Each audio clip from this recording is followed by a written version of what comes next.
অনেকেই আমাকে জিজ্ঞাসা করে, নাফিস ভাইয়া দিনে কয়টা পোস্ট করা উচিত?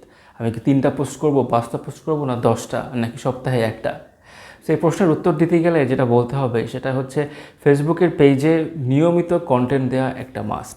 আমরা সবাই দেখতেছি যে অর্গ্যানিক রিচের অবস্থা খুবই খারাপ। যতটুকু আপনার যতজন ফলোয়ার আছে তাদের হয়তো 1%-এর কাছেও আপনার অর্গ্যানিকভাবে আপনার পোস্ট রিচ হচ্ছে না। ফেসবুকের সিস্টেমটাই এরকম এখন হয়ে গিয়েছে।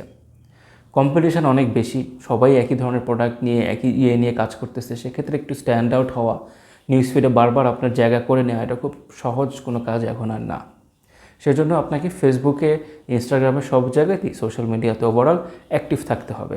এবং অ্যাক্টিভ থাকার জন্য নিয়মিত আপনাকে পোস্ট দিতে হবে। পোস্ট হতে পারে ভিডিও, হতে পারে ছবি, হতে পারে রিল, হতে পারে স্টোরি। এখন যদি আমি প্রশ্নে আসি যে দিনে আমার কয়টা পোস্ট দেওয়া উচিত, সেটার উত্তর আমি বলতে চাই যে মিনিমাম দিনে একটা হলেও আপনার পোস্ট দেওয়া উচিত। একটা হলেও আপনার পোস্ট দেওয়া উচিত ন্যূনতম। বাড়তি যদি আপনি দিতে চান, আমার রেকমেন্ডেড, আমরা আমাদের ক্লায়েন্টদেরকে রেকমেন্ড করি যে আপনি 3টা পোস্ট দিবেন দিনের 3টা টাইমে। দেখে নেবেন কোন টাইমে আপনার অডিয়েন্স সবচেয়ে বেশি অ্যাক্টিভ থাকে। এটা দেখার জন্য একটা ভিডিও আছে আমার, ওটা কমেন্টে আমি দিয়ে দিচ্ছি। দেখে ওই টাইম অনুযায়ী আপনি পোস্ট করবেন। ওই টাইমে পোস্ট করলে আপনার ওই যারা অ্যাক্টিভ আছে ফেসবুকে তাদের কাছে যাওয়ার সম্ভাবনা বেশি। তো দিনে মিনিমাম আপনার একটা হলেও পোস্ট করা উচিত। এবং সেই পোস্টটা যদি শুধু সেল পোস্ট হয়, বা আপনি বুঝবেন যে কী ধরনের পোস্ট আপনি করতে চাচ্ছেন, বাট দৈনিক একটা হলেও পোস্ট মিনিমাম করা উচিত। ঊর্ধ্বে যদি যেতে চান 3টা পোস্ট করবেন। পোস্টে ভ্যারিয়েশন রাখবেন, একটা ছবি দিলেন, একটা ভিডিও দিলেন, স্টোরি দিলেন, রিলস দিলেন, এভাবে করে জিনিসটাকে সাজিয়ে নিলেন যাতে সবসময় আপনার পেজে কিছু না কিছু হতে থাকে। একটা কাস্টমার যখন আপনার বাসায় আসবে, একটা কাস্টমার যখন আপনার পেজে আসবে, তখন যেন তার দেখে মনে না হয় যে পেজটা আধমরা। বাসা কেন মুখ থেকে বের হয়ে গেল? আমি বলতে চাচ্ছিলাম যে বাসায় যখন গেস্ট আসে, আমরা তো আমাদের ঘরদোর গুছিয়ে রাখি, তাই না? আমি তো নিশ্চয়ই আমার সোফা উল্টায় রাখি না, বা পর্দা নামায় রাখি না।